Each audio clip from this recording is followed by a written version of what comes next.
Hello students, this video is for standard 8 English medium, subject is Hindi, lesson number 2 वारिस कौन. Okay, वारिस कौन ये लिखा है विभा रानी जी ने. बहुत ही अच्छा ये लेसन है. इसमें हमको बहुत एक कहानी की तरह समझिए और इसकी सीख भी दी हुई है. विभा रानी जिन्होंने ये लिखा है ये हिंदी और मैथिली एक भाषा होती है, तो हिंदी और मैथिली की राष्ट्रीय स्तर पे लेखिका हैं. मतलब पूरे देश में वो लिखती हैं इन चीज़ों के बारे में. उन्होंने कहानी, गीत, अनुवाद, लोक साहित्य, नाट्य लेखन, कई सारी अच्छी अच्छी चीज़ें लिखी हैं उन्होंने.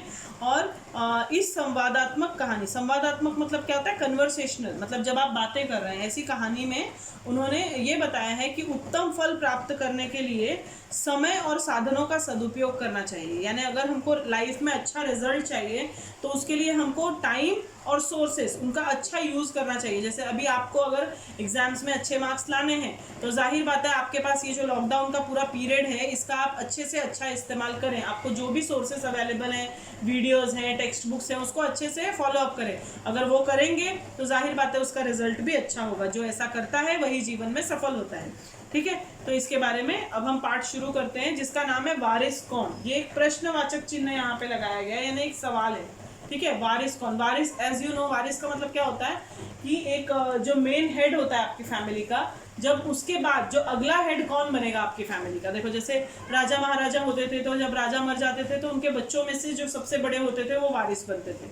ठीक है, तो अगर कोई बहुत अमीर है तो वो अपना सारा कुछ किसको सौंप के जाएगा?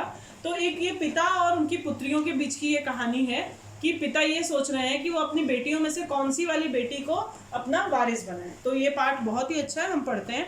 एक राजा था, उसके 4 बेटियां थी. राजा ने सोचा कि उन चारों में से जो सबसे बुद्धिमती होगी उसे ही अपना राजपाट सौंपेगा. तो राजा जो है बहुत ही प्रेम करता होगा अपनी 4 की चारों बेटियों से, लेकिन वो ये चाहता था कि जो सबसे ज़्यादा बुद्धिमती यानी बुद्धिमान होगा उसी को वो अपना राजपाट सौंपेगा. इसका फैसला कैसे हो वह सोचने लगा. अंत में उसे एक उपाय सूझा. वो कैसे फैसला करे उसे समझ नहीं आ रहा था. फिर उसने एक उपाय सोचा. उसने एक दिन चारों बेटियों को अपने पास बुलाया, सभी को गेहूं के 100-100 दाने दिए और कहा इसे तुम अपने पास रखो. 5 साल बाद मैं जब इन्हें मांगूंगा तब तुम सब मुझे वापस कर देना. ठीक है, चारों बेटियों को उसने गेहूं के 100-100 दाने दिए. ठीक है, तो वो उनसे देते हुए उसने क्या कहा कि 5 साल बाद मैं इसे मांगूंगा. 5 साल बाद देखिए गेहूं है तो जाहिर बात है वो खराब हो जाएगा.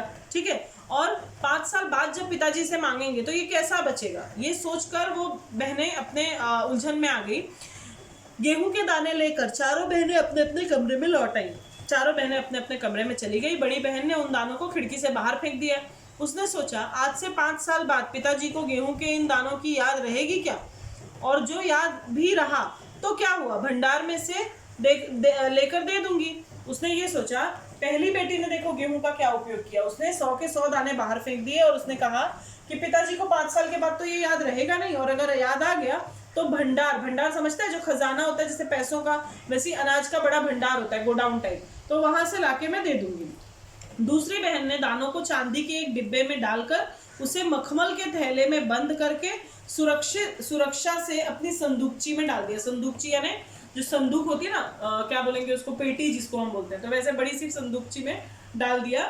और कैसे उसने डाला देखो, एक चांदी की डिब्बी ली, उसमें मखमल का एक थैला, मखमल समझता है, वेलवेट के थैले में उसने उसको डाला और संदूकची में बंद कर दिया. सोचा 5 साल बाद जब पिताजी ये दाने मांगेंगे तब उन्हें वापस कर दूंगी. ये सोच के उसने रख लिया. तीसरी बहन बस सोचती ही रही कि इसका क्या करूं. चौथी और छोटी बहन तनिक बच्ची थी. तनिक यानी थोड़ी सी, तो छोटी बहन थी तो थोड़ा सा बचपना भी था उसके अंदर. शरारतें करना उसे बहुत पसंद था. उसे गेहूं के भुने दाने भी बहुत पसंद थे. तो जो चौथी बच्ची थी उसको गेहूं के दाने भुनवा के खाना बहुत पसंद था और साथ साथ वो शरारत भी करती थी. उसने दानों को भुनवा कर खा डाला और खेल में मग्न हो गई. मतलब चौथी बच्ची ने उस चीज़ को कोई सीरियसनेस नहीं दिखाया. उसने गेहूं के दाने भुनवाए और खा गई. लेकिन तीसरी बेटी के बारे में अभी तक कोई बात नहीं हुई है. तीसरी राजकुमारी को इस बात का यकीन था कि पिताजी ने उन्हें यूं ही ये दाने नहीं दिए होंगे. जरूर इसके पीछे कोई मकसद होगा. मकसद यानी कुछ उद्देश्य जिसको हम बोलते हैं ना, कुछ तो उनका छुपा हुआ बात होगी जो वो अभी तक हमको बता नहीं रहे हैं, और उन्होंने कुछ ना कुछ मकसद से ही हमको ये चीज़ें दी हैं. पहले तो उसने भी दूसरी बहनों की तरह ही उन्हें सहेज कर रख देने की सोची, लेकिन वह ऐसा न कर सकी.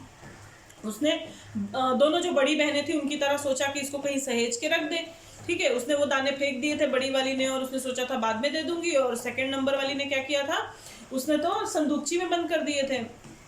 लेकिन वो ऐसा ना कर सकी तीसरी वाली। 2-3 दिनों तक वो सोचती रही। फिर उसने अपने कमरे की खिड़की से पीछे वाली जमीन